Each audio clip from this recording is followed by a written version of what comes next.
అప్పటి వరకు ఉన్న బార్టర్ సిస్టమ్ కాయిన్స్ కనిపెట్టాక మాయమైపోయింది. మెల్లగా కరెన్సీ నోట్లు వచ్చాయి. Now 180 currencies are there in the world. అన్ని రిలీజియన్స్ డబ్బు ఇంపార్టెంట్ కాదు, ఆత్మ పరమాత్మ ముఖ్యమని ఏవేవో కబుర్లు చెప్తే నమ్మకండి.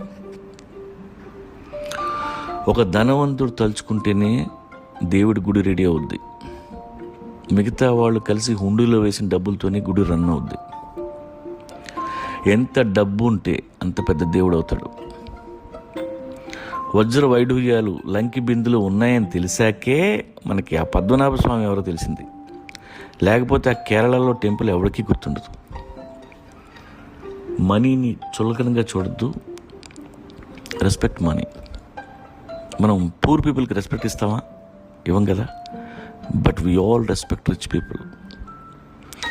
డబ్బు లేని పేదోడిని, డబ్బు లేని దేవుణ్ణి వీ డోంట్ కేర్. చాలామంది టాలెంటెడ్ ఆర్ ఇంటెలిజెంట్ పీపుల్ మనీకి రెస్పెక్ట్ ఇవ్వరు. డబ్బు దేవుంది లేరా, కుక్కందంతే వస్తాయి అంటారు. దమ్ము ఉంటే 1 కోటి రూపాయలు సంపాదించి దాన్ని కుక్కలా తన్ను, రోడ్డు మీద ఇసిరాయి. ఈ మాట నేను వింటా. అందుకే టాలెంటెడ్ పీపుల్ కంటే లెస్ టాలెంటెడ్ పీపుల్ దగ్గర ఆస్తులు ఎక్కువ ఉంటాయి. బికాస్ ఆఫ్ దర్ ఇన్సెక్యూరిటీ డబ్బు దాచిపెట్టుకుంటారు. అడవిలో బతికితే కరెన్సీ అక్కర్లా, జనం మధ్య బతికినప్పుడు మనీ కావాలి. No sir, I'm not interested in money, but I want to study Ayn Rand అని నువ్వు అనొచ్చు. బట్ ఆ అయన్ ర్యాండ్ బుక్కు కావాల్సిన డబ్బైనా సంపాదించు. నాకు ఆస్తులు వద్దు, అలా ప్రపంచం తిరిగి వస్తాను నువ్వు అనుకున్నా, you need some money for travelling.